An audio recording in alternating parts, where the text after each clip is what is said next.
এবার ফ্রান্সের তরফ থেকে কড়া বার্তা দেওয়া হলো বাংলাদেশকে। ইউনূস আমলে বাংলাদেশের আইনজীবীদের উপর করা দমন পীড়নের কড়া নিন্দা, কড়া প্রতিক্রিয়া ব্যক্ত করল ইমানুয়েল ম্যাক্রনের ফ্রান্স সরকার সমর্থিত মানবাধিকার সংস্থা justice makers Bangladesh in France অর্থাৎ JMBF সম্প্রতি একটি রিপোর্ট প্রকাশ করেছে। অবশ্যই সোর্স আপনারা দেখে নিন। এবং এই রিপোর্টে তারা বাংলাদেশে হওয়া অন্তর্বর্তী সরকারের আমলে আইনজীবীদের উপর হামলার কড়া নিন্দা ব্যক্ত করেছে। ইমানুয়েল ম্যাক্রনের ফ্রান্স মোহাম্মদ ইউনূসের সমালোচনা করছে। সেক্ষেত্রে দেখুন, এই সংস্থাটি আগেও বাংলাদেশে হওয়া হিংসার জন্য উদ্বেগ প্রকাশ করেছে। দেখুন, বাংলাদেশের একটি গুরুত্বপূর্ণ দৈনিক সংবাদ মাধ্যম প্রথম আলোর প্রতিবেদনে তারা কিন্তু এই প্রতিবেদনের তথ্যটি উঠে এসেছে। সেক্ষেত্রে তাদের দেওয়া তথ্য অনুযায়ী আপনাদের জানিয়ে দিই, 2024 সালের আগস্ট মাসে বিগত আওয়ামী লীগ সরকারের পতনের পর ইউনূস প্রশাসন যেন একটি রাজনৈতিক বা উদ্দেশ্য প্রণোদিত অভিযান শুরু করেছে। এই অভিযানে আইনজীবীদের গ্রেপ্তার, মিথ্যে মামলায় জড়ানো, হত্যা, বার কাউন্সিল সহ বিভিন্ন জেলায় বার অ্যাসোসিয়েশন দখল এবং আইনজীবীদের ব্যক্তিগত সম্পত্তিতে হামলার মতো নক্কারজনক ঘটনা ক্রমবর্ধমানভাবে বেড়ে চলছে। এই রিপোর্ট ফ্রান্স ভিত্তিক এই সংস্থার এই রিপোর্টে উঠে আসছে। মোহাম্মদ ইউনূসের আমলে মোহাম্মদ ইউনূসের প্রশাসন, সুন্দর প্রশাসন মোহাম্মদ ইউনূস চালাচ্ছেন, তারই একটা দৃষ্টান্ত ফ্রান্স ভিত্তিক এই সংস্থাটি দিচ্ছে। সেক্ষেত্রে JMBF এর তথ্য অনুযায়ী বাংলাদেশে 91 জনের বেশি আইনজীবীর বিরুদ্ধে হত্যার চেষ্টা, হামলা, ভাঙচুর ও বিস্ফোরক আইনে মিথ্যে অভিযোগ আনা হয়েছে। মানে ইউনূসের অপশাসনের খবর ফ্রান্সে পর্যন্ত চলে গেছে। তাদের একটি সংস্থা, ফ্রান্স সরকার ভিত্তিক সংস্থা, এই ধরনের প্রতিবেদন, এই ধরনের রিপোর্ট দিচ্ছে।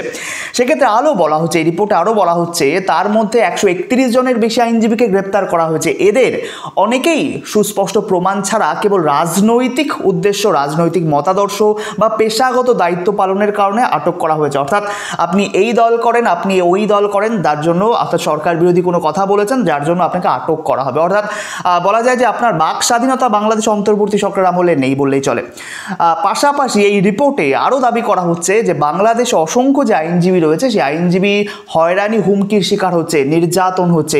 এক্ষেত্রে তারা কিন্তু পরিসংখ্যান দিচ্ছে না। দেখুন, তাদের রিপোর্টে স্পষ্টভাবে উল্লেখ করেছে এ ধরনের প্রচুর ঘটনা রয়েছে, তাদের পরিসংখ্যান দেওয়া সম্ভব হচ্ছে না। ক্ষেত্রে ফ্রান্স ভিত্তিক এই মানবাধিকার সংস্থার এই রিপোর্টে বেশ কিছু ঘটনার উল্লেখ করা হয়েছে, মানবাধিকার সংক্রান্ত, লঙ্ঘন সংক্রান্ত ঘটনা মোহাম্মদ ইউনূসের আমলে। সেক্ষেত্রে গত 7 এপ্রিল আন্তর্জাতিক অপরাধ ট্রাইব্যুনালের সাবেক প্রসিকিউটর ব্যারিস্টার তুরিন আফরোজকে তার বাড়ি থেকে আটক করা হয় এবং তাকে একটি রাজনৈতিক মামলায় 4 দিনের রিমান্ডে রাখা হয়। অথচ বিগত সরকারের পতনের পর তিনি নিজেই বর্বরোচিত হামলার শিকার হয়েছেন। ক্ষেত্রে দেখুন, তিনি নিজেই হামলার শিকার হয়েছে, কিন্তু অন্তর্বর্তী সরকার ইউনূস প্রশাসন বলছে তিনি হামলার সাথে যুক্ত। এক্ষেত্রে আরও একটা উদাহরণ বলা হচ্ছে, 6 এপ্রিল 84 জন আওয়ামী লীগপন্থী আইনজীবীদের আদালতে আত্মসমর্পণ করলে হাইকোর্ট কর্তৃক প্রদত্ত জামিন বাতিল করে তাদেরকে জেল হেফাজতে পাঠানো হয়। এমন বহু ঘটনার দৃষ্টান্ত কিন্তু ফ্রান্স ভিত্তিক মানবাধিকার সংস্থার এই রিপোর্টে উঠে এসেছে। এবং এই রিপোর্টে আরও বলা হয়েছে এই হামলার ধরন দেখে বোঝা যায় এগুলি সরকার বিরোধী কণ্ঠরোধের অংশ। দেখুন, ফ্রান্স ভিত্তিক মানবাধিকার সংস্থার রিপোর্টে সরাসরি বলা হচ্ছে, প্রত্যক্ষভাবে বলা হচ্ছে এগুলি সরকার বিরোধী কণ্ঠরোধ করার একটি অংশ। অর্থাৎ মোহাম্মদ ইউনূসের অপশাসনের একটা চরম দৃষ্টান্ত এই রিপোর্টের মাধ্যমে উঠে আসে। এক্ষেত্রে বাংলাদেশের অন্তর্বর্তী সরকারের বিরুদ্ধে, ইউনূস সরকারের বিরুদ্ধে বারবার বাংলাদেশে আসন্ন নির্বাচনে হস্তক্ষেপ করারও অভিযোগ উঠছে। ঢাকা, খুলনা, বাংলাদেশে বার কাউন্সিল অফিস যেখানে বিএনপি জামায়াত পন্থীরা বিনা প্রতিদ্বন্দ্বিতায় দখল করে নিয়েছে। চট্টগ্রামে 10 এপ্রিল আওয়ামী লীগপন্থী আইনজীবীদের মনোনয়নপত্র গ্রহণে বাধা দেওয়া হয়। এক্ষেত্রে জানুয়ারি থেকে মার্চ মাস পর্যন্ত রাজবাড়ী, নওগাঁও, সিরাজগঞ্জ সহ দিনাজপুরে বিরোধীপন্থী আইনজীবীদের প্রার্থিতা বাতিল বা নির্বাচনে অংশগ্রহণে বাধা পর্যন্ত দেওয়া হয়। এক্ষেত্রে এই রিপোর্টে বলা হয়েছে যে এই অবস্থা বাংলাদেশে চলতে থাকলে শুধু বিচার বিভাগের স্বাধীনতা নয়, বরং বাংলাদেশের গণতন্ত্রের ভবিষ্যৎও ধ্বংস হয়ে যাবে। আন্তর্জাতিক এই মানবাধিকার সংস্থার রিপোর্ট, ফ্রান্স ভিত্তিক মানবাধিকার সংস্থার রিপোর্ট, যারা বাংলাদেশের গণতন্ত্র নিয়ে সংশয় প্রকাশ করছে, আশঙ্কা প্রকাশ করছে। দেখুন, অন্তর্বর্তী সরকার, মোহাম্মদ ইউনূস সরকারের একটা বলা যায় যে চরম সমালোচনা এই রিপোর্টে উঠে আসছে।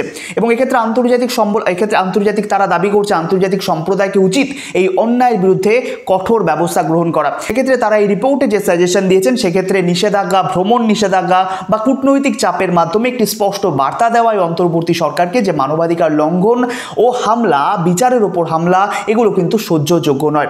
অর্থাৎ বলা যায় যে সমালোচনা করা হচ্ছে ফ্রান্স থেকে অন্তর্বর্তী সরকারের বিরুদ্ধে, মোহাম্মদ ইউনুসের বিরুদ্ধে।